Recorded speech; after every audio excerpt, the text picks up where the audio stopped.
And one, two, three. And welcome, Trophy Kids, presented by Bad News Media. It is September 29th. Fall is in the air. There's a crisp out here in Cincinnati. We are moving on to week 4 of the NFL. How are you doing today, good sir?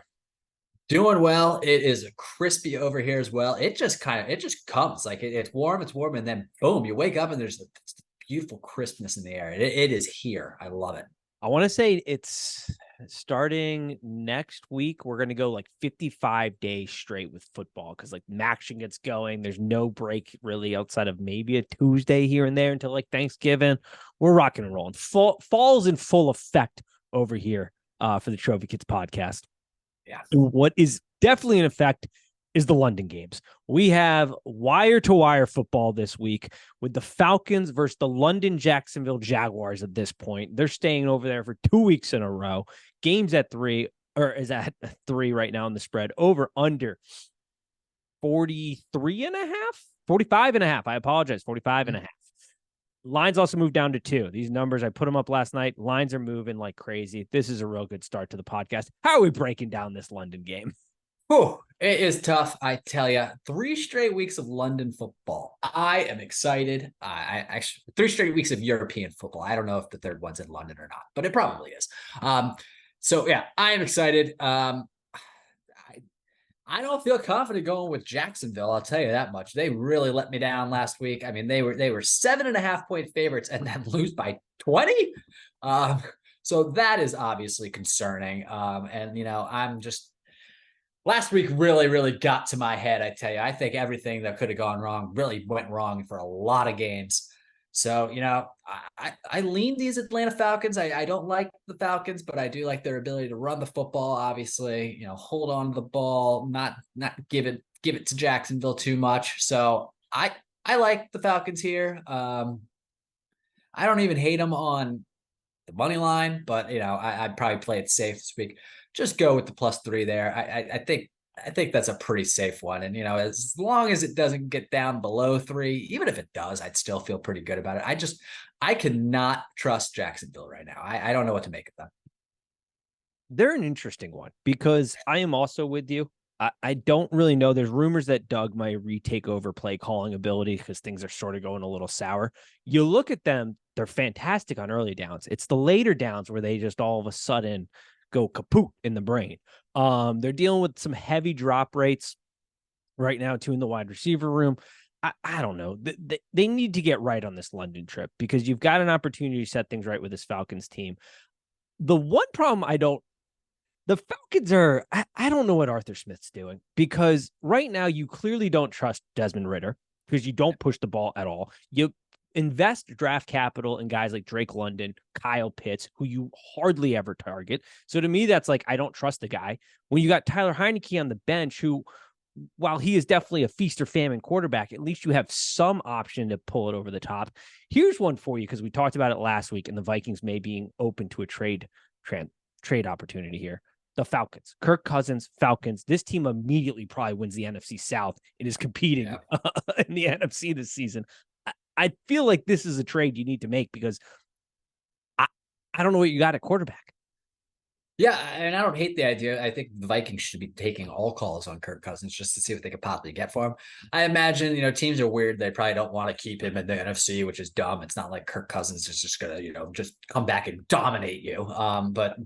But so I could, I see the Jets being a better opportunity for Cousins, but we already know Robert Saleh is just in love with Zach Wilson. We'll get to that later, I'm sure.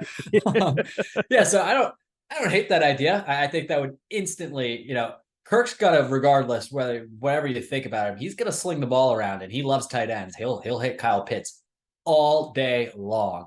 So yeah, I think that would be an awesome trade for them to at least look into. I don't disagree. All right, let's get to a matchup that people are definitely going to be waiting for. It is prime time, early in the day. Bills, Miami. Line is sitting at 3 right now, over under 53.5. You get a Miami team that is as hot as can be, putting up a good old 70 unit last week. Was against the Broncos, but 70 points nonetheless in the NFL is insane. You get a Bills team that looks a little different than we've gotten used to in the past. The offense is sort of starting to come back around, but it's definitely more methodical than it has been in years past. A defense that's starting to firm up a little bit. Competition hasn't been the best. Right. What do you make of this game? Because is this a spot where you're buying too high on the Dolphins? Are you buying too low on the Bills? Where are you kind of putting this one? It is a tough one because, you look at that Denver game against the Dolphins, you're just like, holy shit, what just happened? Like, that was just absolutely crazy. But then, you look at their first two games, which, they won, but they were much closer games and not necessarily against the greatest opponents. So that's just something to kind of keep in the back of your mind there. And then Buffalo, I mean, obviously, I should be a little biased towards Buffalo right now after I just saw what they did to my own team. But, but I mean, in all fairness, though, going into the fourth quarter, Buffalo only did have 16 points against my team. It looked like there was a small chance, and then they just absolutely just buried us. But I love this Miami team. They're just so fun to watch. They're just so high flying. They did that last week without Jalen Waddle. I mean, it's just the schemes the play calling they have. It's just so creative. I lean Buffalo here, but I lean Miami here. But I do think there's something to be said for the Bills playing at home. I don't even know. Is it cold up there already? Probably. Getting a little probably on the chillier side. Yeah. It's probably a little chilly up there. I always give that advantage to the Bills. But just, this is probably a little bit of recency bias just of what I just saw the Dolphins do. But I go me here. They're just so fast. And last year they were a lot of fun, but they had no running game. Right now, Raheem Mostert is the best running back in the NFL. So, I'm just going to lean Buffalo. Gosh, I keep saying Buffalo. I'm going to lean Miami, although I do like what I saw from Buffalo. I'd love for them to see they need to get James Cook more involved. He is pretty involved now, but they need to continue to get him involved because he is a stud. So that's my recommendation for the Bills. I 100% agree with that. I'm actually surprised they haven't gotten him more involved. Like you said, I don't know what to make of this game because last week is really just destroying my brain and I don't want to have too much of recency bias. Like I am slightly concerned, like how does this Dolphins team look if they can't get into rhythm because the Bills just have the ball for like 60% of the game because it feels like the strategy for the Bills most of the time is to be more kind of let's eat some clock. Let's make sure the defense isn't on the field a ton. Let's not be overly aggressive, especially after week one with Josh Allen. It's sort of come back down to earth. You've seen like his ADOT and his intended air yards start to come way back down. So I wonder about that, but Mike McDaniels is just in his bag. The run game, a lot of people find running offenses boring. Go watch a Miami game. That shit that he is doing around the line, blocking schemes, motions, everything is wild, out of this world. Yeah. So I haven't done anything with the number. It's going to be an interesting one. I do wonder too. I think, when the Dolphins had to play some form of defense in the Patriots, we saw them be a little bit more human. They still were very, very good. This is a very good offense. Not saying anything newsworthy there. But I do wonder because they're going to be eating a lot of the clock. I may play a total here because I feel like this total, the public could come in, start laying some money. We could see this thing start to inch up and up and up a little bit and due to the 70 unit that they just dropped. So that might be something interesting, but I haven't pulled the trigger on any investment in this game. Yeah. A game that is flying maybe a little bit too far under the radar. Ravens versus Browns. The line is set at, I just went completely out of order. Forget what I just said. We're going Steelers. I start scrolling down. I'm like, oh shit, we're on this game. I'm going Steelers, Texans. I'm way out of order on my sheet. My bad, folks. Steelers, Texans. The line is set at 3. Steelers are the favorite over under 41.5. Ugh. CJ Stroud has introduced himself to the league early. This is a guy that I thought, as far as this quarterback class goes, was probably the most ready to step into the league, but I never envisioned he'd be doing what he's doing, especially with that wide receiver core that he's got down there in offensive line. We sort of talked about the cupboard's bare. They're playing fast and free right now down in Texas, but you've got a Steelers defense coming in. They're a different test for you. What do you make of this game? The performances you've seen, where are you at with this one? Yeah, Stroud has been awesome. And I was not, I mean, I knew he was, good in college and everything. I've just never really been a believer in Ohio State quarterbacks, which I know is kind of stupid, but it doesn't ever really seem to work out for them because I mean they just have ridiculous wide receivers. They're just running wide open all game. But yeah, I mean Stroud has been a monster. I mean, even the supporting cast around him has been way better than I had expected. Nico Collins playing great.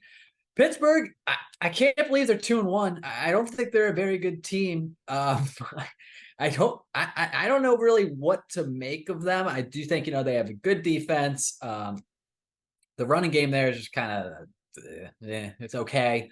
I like some of the weapons in the receiving core, but I don't know, man. This is just a tough one. I'm just kind of I think Houston, believe it or not, is just I know they're only 1-2, but they're riding high after last week. I mean, I would take them on the +3 here personally. 41.5. That's pretty accurate. I think it could be an ugly game. Kind of lean under that amount, but regardless, I feel pretty decent about Houston. I, this is a hard one. I don't know if It's so hard. I'm going to lay a wager. Matt Canada's the worst. Like, he might be the worst offensive coordinator in the league. And so I have a very hard time now pulling the trigger on any Steelers bet for the most part and betting that side. CJ Stroud, he's seeing pressure at the 7th highest rate right now in the NFL, and he's still being very accurate with the ball. His decision making is really good. Tank Dell too. Talk about a surprise. That kid is flying around. I don't have a particular play in this game. I don't know. I'm just staying away from it. It's one of those games where if you don't have to bet it, don't bet it. In my opinion, I don't have a good feel for those two teams just because I don't know what the Matt Canada offense is going to look like week to week. My prevailing theory is it's going to stink and it's going to be unimaginative. It's going to be like watching paint dry. We'll see. Yeah. Colts Rams line is at 1.5 over under 45.5. Whew, that was one of the more painful games to watch in the first half for Rams Bengals on Monday night. Holy hell, was that bad? You get a Colts team. They're out here beating the Ravens, which I was surprised about. We'll talk about the Ravens in a little bit. Definitely surprised on that factor. The Rams offense has been humming a little bit better than I expected. Definitely ran into a roadblock with the Bengals. How do you make this game? Do you have a bet in this game? Where are you at with this? It's a tough one because I mean, you look at the Rams' schedule. It's been a tough first 3 games. I mean, it's Seattle, San Fran, Cincy. I mean that's a tough road. You look at the Colts and you're like, wait a minute, this team's 2-1. You're like, holy shit! Like I didn't even realize that, but they are. I mean, they've had a bit more, I guess, of a cakewalk to start off the season. I mean, they beat the Ravens, which was obviously big. We don't even know what to make of Jacksonville anymore. So I don't know. Was that? I mean, losing to them, did that matter? I mean, I don't know. So I don't really have much of a play here. I'll be honest with you. I kind of lean Rams just because I just think they're a slightly more complete team. I hate their defense though. Their pass defense, it's pathetic. Like that, I don't even remember. I think it was either a 3rd or a 4th down conversion for Cincy last game where Tyler Boyd just literally just pretty much jogged and then turned left. And I mean, he's open by like 7 yards on a key down. So, I mean, I still kind of lean the Rams, but this is probably a game that I will not be wagering because I just don't know what to make of these teams. Yeah, I think let's see where Anthony Richardson ends up being. I know he returned to practice this week. Let's see if he gets cleared to play. I think that changes the dynamic when you have a dynamic runner and passer. It changes what defenses have to do or can do, to say the least. And this Rams defense is garbage. They got nobody. But that's what happens when you sell out for a Super Bowl, which who is not selling out for a Super Bowl? If you're telling me you're going to empty the chamber, you're going to be in cap hell and draft hell, but you're going to get a Super Bowl, I think everybody's taking that at this point. Maybe except for Patriots fans, but your team just kind of did it. Yeah, very much so. Except for we're stupid enough not to realize that we're in a rebuild and still trying to win football games. Yes. But if Anthony Richardson does get cleared, I think then it starts to waver a little bit more to the Colts. Without him, though, even though Gardner Minshew is a very serviceable backup, as we saw For last week. sure. He's a baller. He's kind of like a Baker, and he'll fuck around and win you some games he probably shouldn't. But that's sort of I'm going to wait and see on that one. Vikings Panthers over under 46.5. The Vikings continue to find ways to lose games. If you're a conspiracy theorist, maybe you go with they're permanent. They're actually trying to tank for the Caleb Williams show. It would make sense. You got young wide receiver core. You've got a new coach who's early into his career. He's a young, innovative guy. This is probably the last year of Kirk Cousins. But man, how do you have any faith, even against the Panthers, with this Vikings team? I guess this is a spot they have to win a football game, but do you have a lot of confidence with that one? I mean, I don't have confidence, but compared to the Panthers, I mean, I have less confidence in the Panthers, to be honest with you.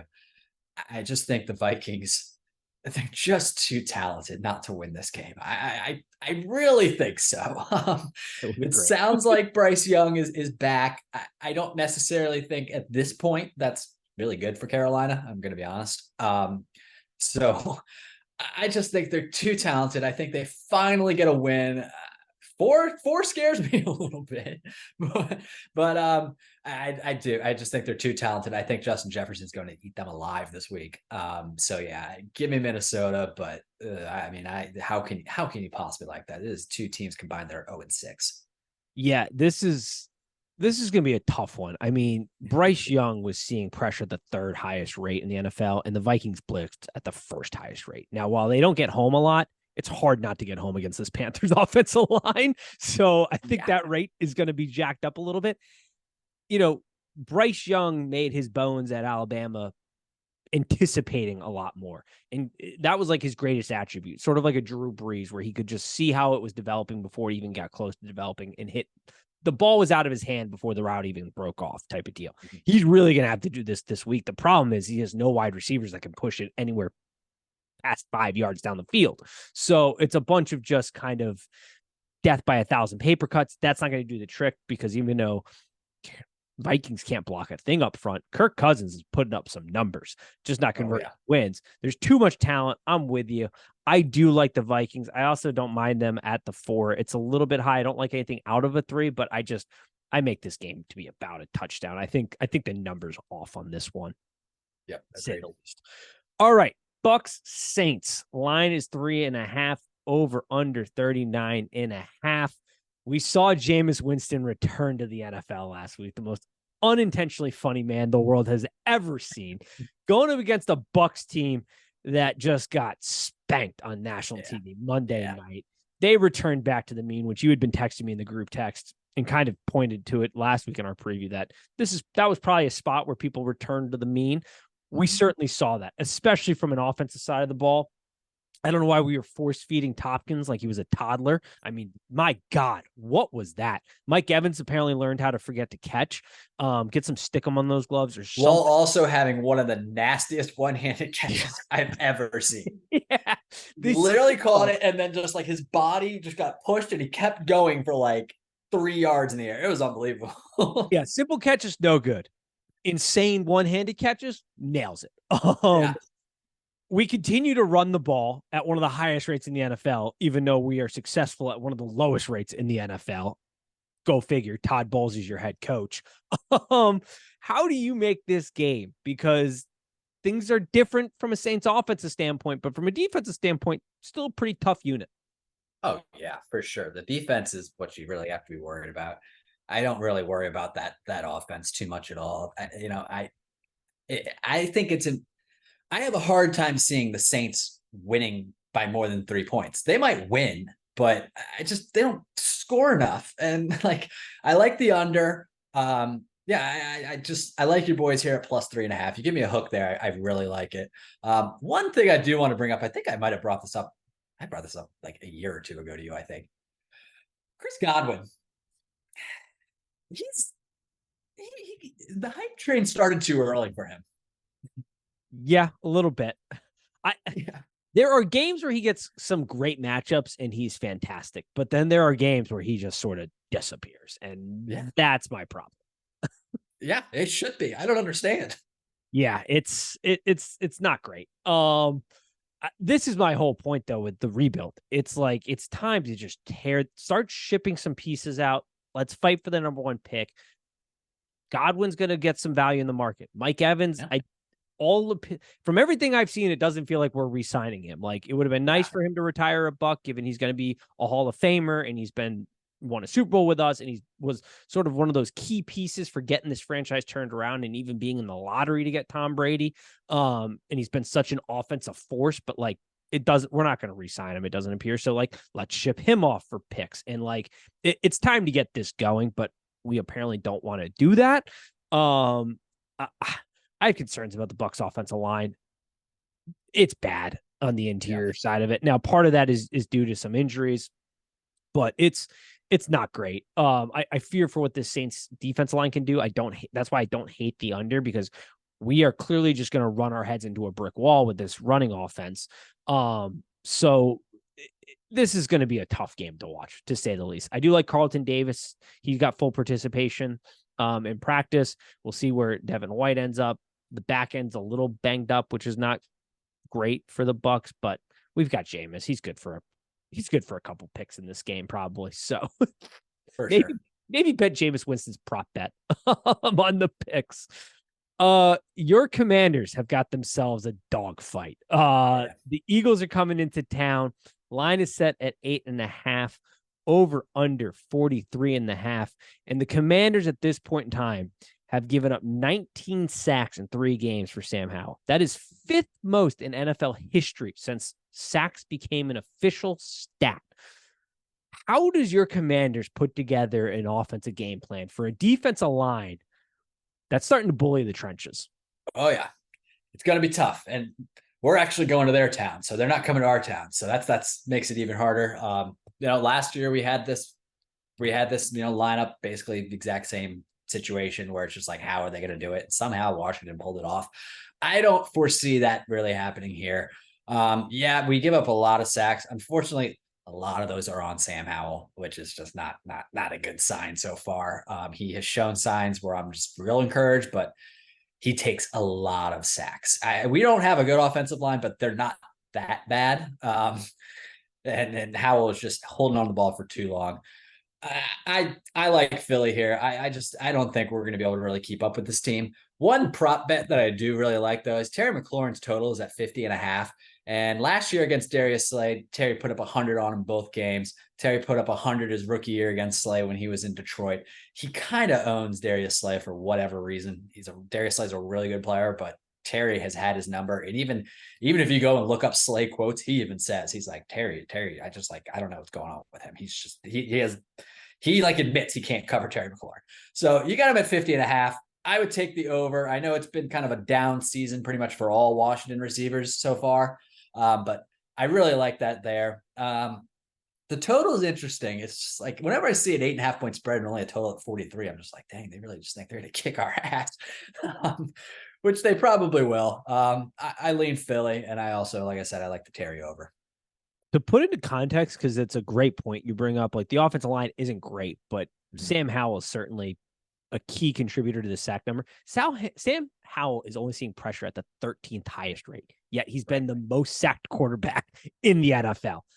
You hit it right on the head right there. Like he needs to get a little bit better. Eric Bieniemy needs to start helping him out a little bit more too. How do you feel? It's been the talk of the town, the Bush push, now the Eagles push. Where are you at with that play? People want to see it banned. Some people are talking about hurting Jalen Hurts, which is just bananas. I saw I think it was Chris Sims this week was like, yeah, somebody should start head hunting. There's a Bucs fan. A former quarterback? Yeah, a guy who's like liver or spleen exploded in the middle of the game. I remember that. Yeah. An employee of a Barstool Sports and Stephen Shea was out here talking about hurting Jalen Hurts in the Bucs game. Where are you at with the push and the sort of rugby scrum that the Eagles run? I mean, I'm pro visiting it at the end of season. Obviously, we're not doing anything mid-season, but I am pro possibly, adjusting that rule a little bit. I do not condone hurting anybody, even if they are one of my least favorite football teams in the NFL. I don't like seeing anyone get injured. That's just psychopath thoughts. Um, You're just not a fan of football at that point. Like, why yeah, would you want to see anybody getting hurt, but especially talented players that lead their yeah. teams? Like, you're just not a fan of football at that point. You're not a fan of football. You're making a complete ass of yourself. So yeah, I do not condone injuring Jalen Hurts. I don't blame them for doing it. It's effective. As long as they can do it, they might as well do it. Every other team should be doing it. So yeah, I have no problem. It's not like it's only a rule that the Eagles can do it. Everyone can do it. So until it's not against the rules, do it. Yeah, this is one of those where it's like, I wish Vince Wilfork was still in the league and could go up against this team or somebody like that. I don't.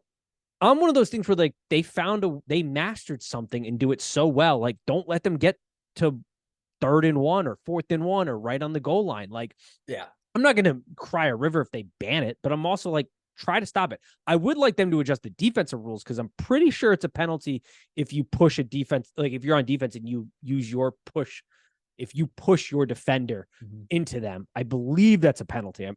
Somebody might have to correct me on that if not. So they should readjust that. If the offense can do it, the defense should also be able to do it. We also need Troy Polamalu back in the league. Just try to time snap and just jump right over. LeVar Arrington. Yep, same move. Yeah, I would.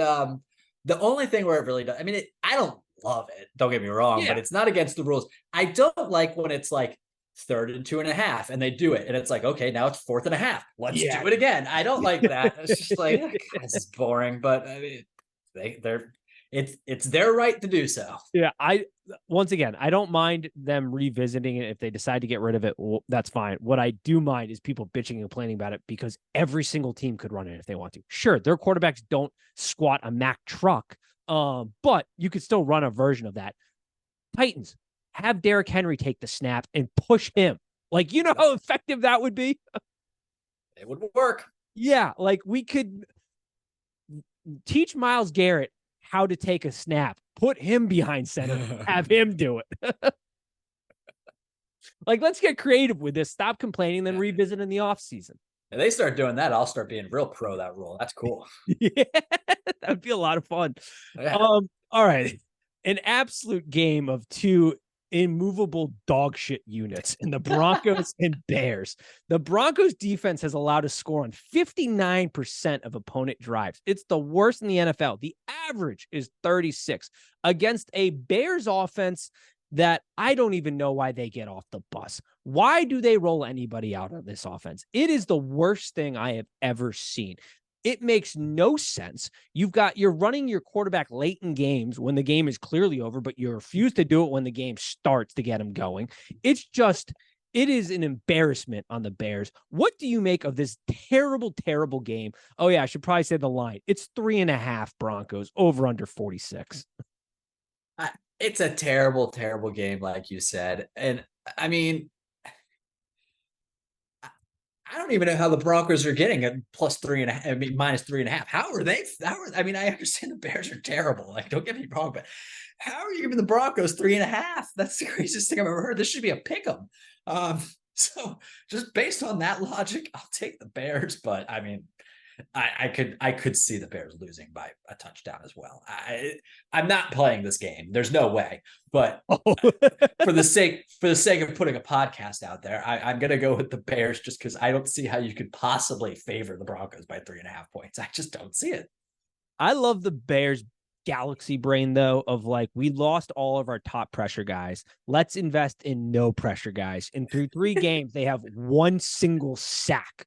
Like, there are teams with players who have more individual sacks. Sure, throw the JJ Watts out there. Jalen Carter, a rookie, has 1.5. He has more sacks than the entire Bears defense right now. Unbelievable. Yeah.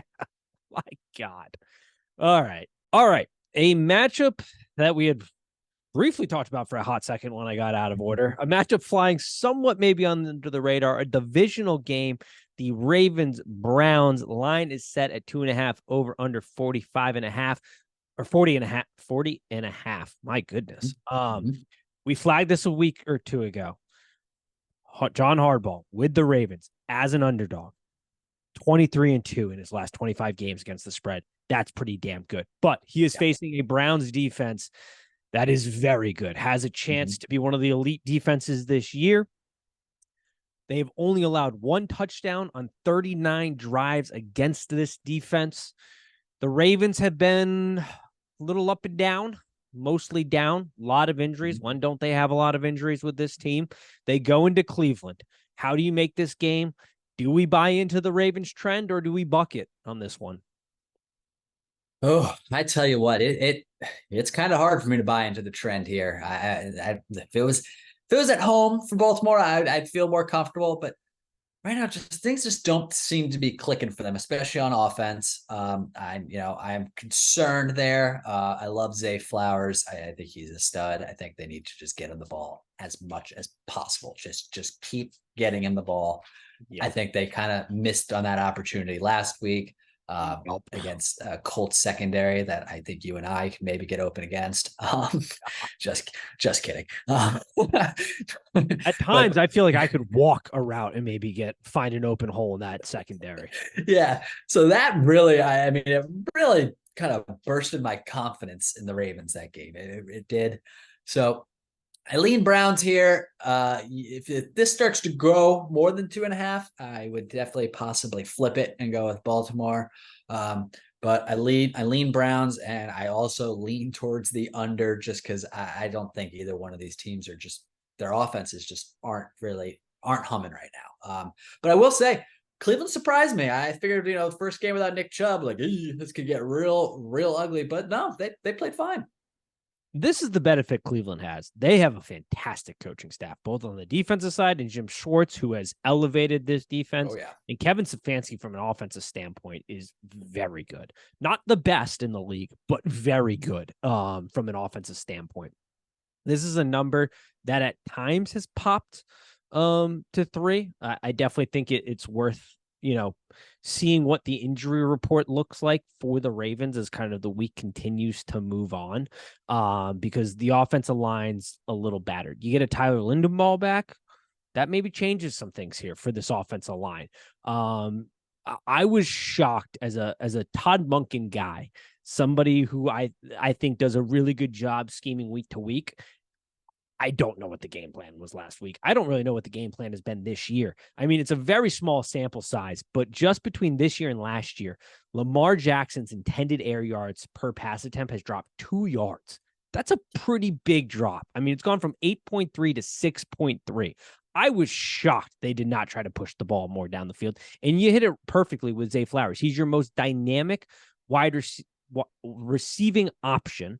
And they did not seem to really push him out. Now, I did hit the number at 3 earlier in the week, so I'm with you. It pops to 3. I think it's worth maybe sprinkling a little on there. As soon as I saw it pop to 3, I did bite just a small little nibble on that, because I feel like this game could be played in a field goal here. Let's see what the offense does this week. It's a much tougher chance when you face Baltimore, but they've got their own problems on the back end. But yeah, I think a divisional game, John Harbaugh is pretty good here. Let's see what this Ravens offense looks like. If the number jumps to 3 and you get a little bit of healthy report, I think it's worth a bite. Outside of that, I let it lie. Bengals, Titans. Line is at 2.5. Over under 41. They get a win, a big win, a must win on Monday Night Football. But Joe Burrow does not look good. And it's hard to tell right now how much of it's the calf, how much of it is just him getting back into the thing, shaking off rust. I think a good amount of it is probably on the calf.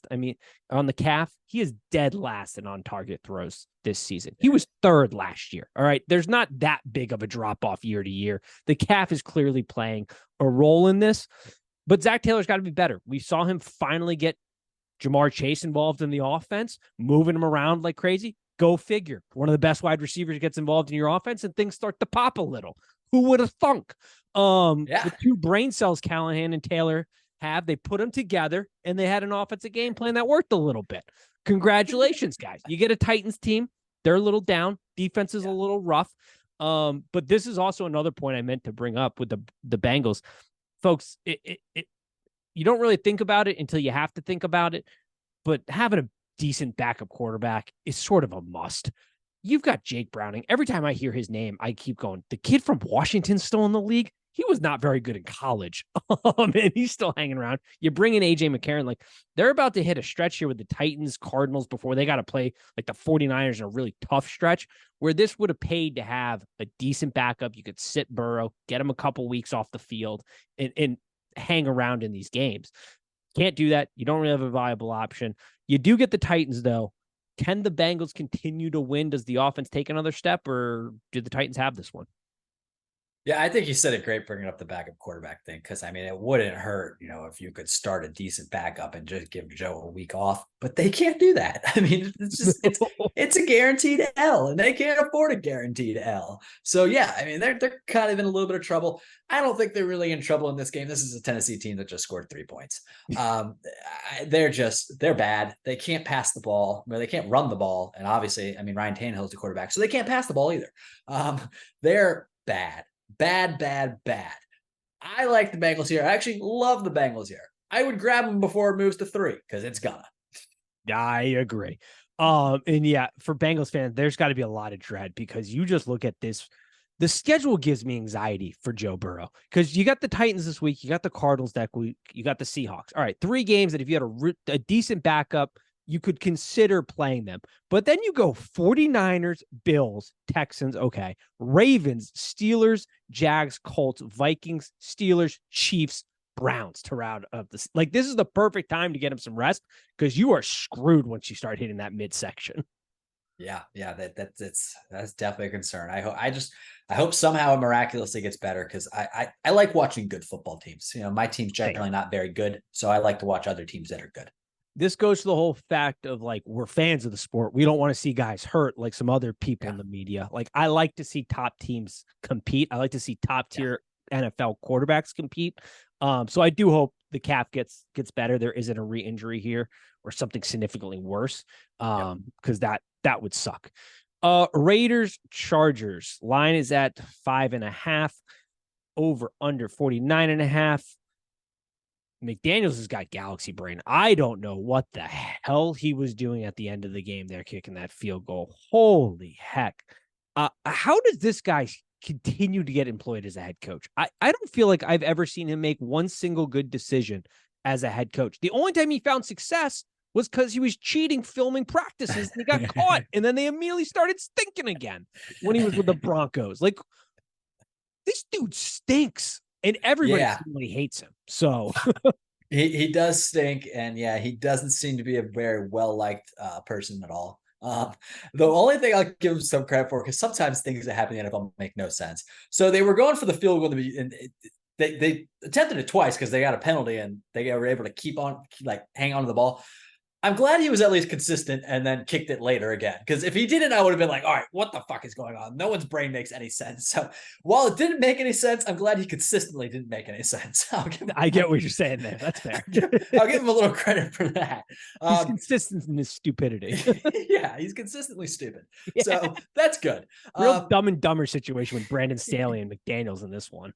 Yeah, that's such a good point. Talking about just 2 head coaches in the same division that are just total jokes. My goodness. It's just like Joel, but then we go to the other side here and we look at the Chargers. We're like, do we trust them to win by 6 points? Ooh, I don't know. I lean Charge. I don't trust them, but I do lean them just because I think the Raiders. I think they don't really have one of the worst rosters in the NFL, but I think they are one of the worst teams in the NFL at the same time. It's kind of strange. It is weird. I don't like them. I just don't like them. They have talent. And I guess Josh Jacobs was just like, and during his holdout was just like, well, I'm just going to do absolutely nothing because he doesn't really look the same right now. God, yeah. Talk about a guy who did not stay in football shape whatsoever. And you would think maybe you would because contract year again, sir. What are we doing? Nope. This is a tough one. I wonder at what point do the Chargers ownership and GM really start to consider, do we give Kellen Moore a shot at head coaching? Like, do we give him a shot to see what he could do? Because Brandon Staley ain't it. I had high hopes when he first started taking over. Like he made some boneheaded moves, but he seemed to be aggressive, going for it at the right time. He was like, you always concerned with these defensive minded coaches, like, are they going to stifle offenses and things like that? But then it seems to have regressed year in and year out with this head coaching job. Oh yeah, I actually think I'm totally on board with any team where you have an up and coming assistant and your head coach is kind of a dope. Just get rid of them and bring up your up and coming assistant because they're gonna leave. Like, I mean, a good example is, I mean, he probably wouldn't have stayed here because he's smart. Sean McVay in Washington, but he knew what a dumpster fire it was, so he probably wouldn't have taken the job. But that's a good example. I mean, we right now have Ron. I'd love for Bieniemy to maybe be our next head coach, but that's not going to work out because we won't fire Ron. So we're just going to fire everyone at the end of the year instead. Yep, that sounds about right. Yeah, it drives me crazy. Another interesting coach in Mike McCarthy got the Patriots coming down the pipeline here. The line is 6.5, over under 43.5. Zeke returns to Jerry World. McCarthy is being very outspoken about how he wants everybody to know that this is his offense. And folks, I got to tell you, outside of beating up on some bad teams, this offense isn't really humming. They had one game where the pressure was on and they needed to score, and they did not look good. And now you've got a Bill Belichick team he's got Zeke. They get Will Grier, who was with the Cowboys up until the last cut of training camp. So that's going to throw a wrinkle into the Cowboys game plan. Bill is obviously one of the better defensive minds the NFL has seen. He's going to throw some wrinkles at you. Do we overreact here to the Cowboys at 6.5? Are we underreacting by maybe going too hard for the Patriots? Where are you at with this? It's tough. It's hard for me to see. Like you said, I just think the Belichick factor and just having a defense prepared, they're going to, like you said, Dallas, they were beating up on some bad teams. It was really their defense beating up on the bad teams. It wasn't really even their offense doing it. So, I mean, I lean Patriots here. I mean, 6.5 to me, that's a big spread in the NFL. So yeah, I like the Pats here, but it could be a get right game for Dallas. We'll see. New England, Christian Gonzalez looks like a stud. Oh my God, so good. First of all, I mean, something about New England, that is DB University of the NFL, because they just bring in guys, just guys who come there, they're studs, they leave, they're not the same. Malcolm Butler, JC Jackson. I mean, you could say Stephon Gilmore to an extent. I mean, he was Defensive Player of the Year there. So something about just being a DB, go to New England. You will play awesome. Yep. Yeah, he looks fantastic. The number, like if you look at just the stats alone for the Patriots, there is some regression there, which is surprising. It's only week 3. They've played a very tough schedule so far. So I'm not full panic mode. You're still getting used to Bill O'Brien, the play caller here for this offense. I do think this is going to be a kind of a slugfest because I do think both these teams are going to struggle. I found it interesting because Micah Parsons is a madman. He's crazy. He's obviously very good. But the Cardinals went after him, kind of. Like they ran at his side a lot and ran sort of directly at him. And he kind of got a little exposed for being almost too aggressive. Because he's like a see red go kind of guy, like full bull in the headlights. So that'll be interesting to see what they do with the run game. Got to get the tight ends more involved here. But yeah, 6.5 for a game that I expect that it's going to be hard to get some points. I favor the Patriots there. 49ers, Cardinals, line is at 14, over under 44.5. Oh, man, the 49ers, this team's a problem. How do you even begin to deal with this team? Also, Trent Williams at his age is still about that action. He's just out here just murking people. Trent's crazy. He's always down to get in a rumble. No doubt about it. One of my favorite clips of all time is him and Richard Sherman just shocking. He's like, I'm going to punch you in your face. And then he just wham. I mean, literally, he tells him he's going to punch him in his face. And before Sherman can even get the word it, he says, do it. And he's punched in the face. I mean, I'm like, whoa. Yeah. Trent's a madman. He's definitely, he loves to rumble. He's a scary man. No doubt about it. I think I said this last week, though, and I'm going to say it again. If Kyler Murray's on the Cardinals, they're 3-0. I firmly 100% believe that. I don't think the Cardinals are really a good team, but I'll give Gannon some credit. The defense seems to be pretty good. He seems to have those dudes flying around, very motivated. But I mean, 14, I can't bet 14 in the NFL, even though I think the Niners are fully capable of covering that. This team just everywhere is just has studs, even on offense. Purdy's Purdy just I don't think he's like anything special, but it's basically like he doesn't turn the ball over and he almost throws for 2 touchdowns every game. So I mean, yeah, they're just a run team. Hopefully, health doesn't become a problem for them because I mean that's where their biggest issue is. Deebo Samuel just plays so hard to where he just hurts himself. I mean, it's like almost you almost need to be less intense, Deebo. You gotta like calm down. And then Stick obviously to the regular McCaffrey. Yeah. McCaffrey. I mean, I said Raheem Mostert's best running back in the NFL right now, but it's probably Christian McCaffrey actually. He's playing out of his mind. Health obviously a concern. Kittle health concern, but that's what this team just needs to avoid the health issue. But other than that, they are awesome. I agree. This is a tough team to beat. And Brock Purdy, I agree. He's nothing special, but he's exactly what you need for this offense. It requires you to not turn over the ball, be on time with the ball, and that's really it. Because Kyle Shanahan schemes it up for you. The players they have perfectly complement each other. Like it is just a perfectly balanced team. The offensive line's a little concerning outside of Trent Williams, obviously, who's arguably the greatest left tackle the league's ever seen. Yeah, I'm not taking 14 in this league, but I'm also not betting the Cardinals at 14. I'd love that number to dip a little. It's not going to, so I could put it in a nice teaser, but that's neither here nor there. All right, Chiefs, Jets. Line is at 9.5. Over under 41.5. The Jets defense is talking a lot of shit for a defense that, to be quite honest, has sort of regressed a little. They're like 20th in efficiency for defense right now. They're not playing elite Super Bowl level defense. I get it. Zach Wilson's tough. The offensive line is garbage. But like maybe you help out your team, stop talking, help out your team and give them some short fields here every once in a while. They don't seem to really be doing that. And now you've got a Kansas City team coming in who's starting to get going.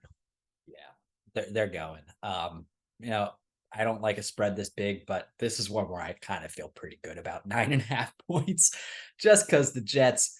I mean, they're not scoring. The Jets defense, yeah, they're getting all frustrated and everything, like acting like, giving up 15 points to Mac Jones is like hard. I don't think it is. I think that's pretty standard. So yeah, Patriots aren't setting any offensive records here, folks. Yeah. Like, congrats, you held them to 15 points. Good job. But the Chiefs, like you said, they're starting to roll. I think they're starting to, separate themselves, starting to be the Chiefs, that we expect them to be. Yeah, I don't know what I have to make a wager because it's a Sunday night game and it's the only game on. So obviously I'm gonna wager something. I feel pretty good about the Chiefs being able to beat them by double digits. I don't know if that's the wager I'm gonna make, but I feel pretty good about it. I just don't know how. Yeah, like the offense that Andy Reid's going to throw at the Jets, back end, like outside of Sauce, like who's guarding Kelsey? Like there is literally nobody on that team that's guarding Kelsey, unless you're going to have Sauce Gardner line up on him at every point, and even then, it's still probably a bit of a mismatch. Yeah, I don't. How are you stopping that? Like he's going to have himself a monster game. His girl T Swift's going to be in the crowd apparently. Yeah. Like this thing could get ugly again, and Andy Reid's starting to get in his bag. Mahomes is starting to feel good again. The Jets. I don't know what you do because things are going piss poor for them.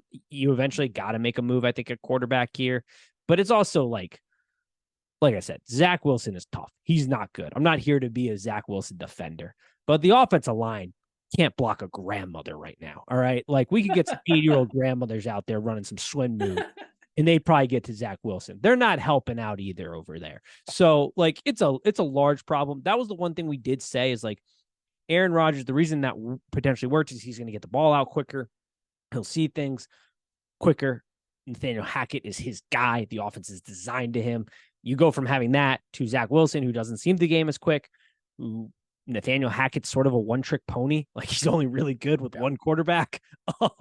So yes, Zach Wilson is a big problem. Other quarterbacks you input into that offense are going to have more success for sure, but there are other problems outside of that. I feel like we're just scapegoating Zach Wilson here for this one.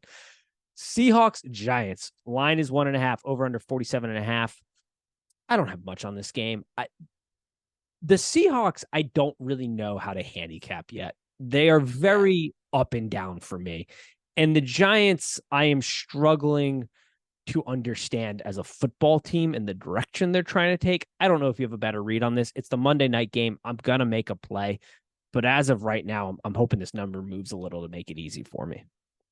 Yeah, I mean, right now I'm definitely leaning Seattle. I do get a little concerned about the travel they're doing there. I mean, it's a long trip, but I outside of one half, the Giants have just been so bad. Now they've played some pretty tough defenses. I'll give them a little credit there. And even Arizona, I think they have an underrated defense, but they have just been horrific. And Daniel Jones, I'll give him a little bit of an excuse. He has no one to throw the ball to. It's not working out. Darren Waller's getting open and just dropping balls left and right. That is one thing I don't understand. What has happened to Darren Waller? I don't know. It's like if the ball is above his helmet, he can't catch it, and he's like 6'5". That's what you're paid for, sir. So I don't know what's going on there. So until I see something out of the Giants, because I've seen a little bit out of the Seahawks this year, so I'm going to go with Seattle. I think that's probably the route I'll take. I'll probably tweet it out on Monday, but I'm with you. This team I don't have great vibes with. That does it for this week. Anything before we go? Picks that we're solidifying out that weren't obvious. One thing to me, I mean, I think I took it. I don't even remember what my lock of the week was last week. I'm sure it was a loser. But this week, I really feel good about Cincinnati at -2.5. I just do. I'm with you. I've placed a wager on the Bengals at 2.5. I've placed a wager on the I think you're Browns, right? You Browns? Yeah. I haven't made a bet on that one yet. I'm waiting for the injury report there. I took the Bengals at 2.5. I've got the Patriots plus 6.5. Chiefs -9.5. Yeah, Chiefs I like. Yeah. Oh, I got never mind. My bad. I sprinkled a little on the Ravens earlier in the week at 3, but because that at 3, okay, yeah, it's not out there yet. I'm not going to count it for the card right now unless it jumps back to 3. Then I bet it at 3. That's a play. Let's see the injury report. If the injury report looks good and the number doesn't move, probably rebet it again at 2. But I do have it at 3, and then we'll tweet out some more picks as the week goes on. Make sure to check out the college show. I am rocking in college football right now. We are rocking and rolling at 70%. That at some point, I am waiting for that to blow up in my face. But college football has been a moneymaker. So yeah, check out the college football podcast. I got nothing else outside of that. So outside of that, peace.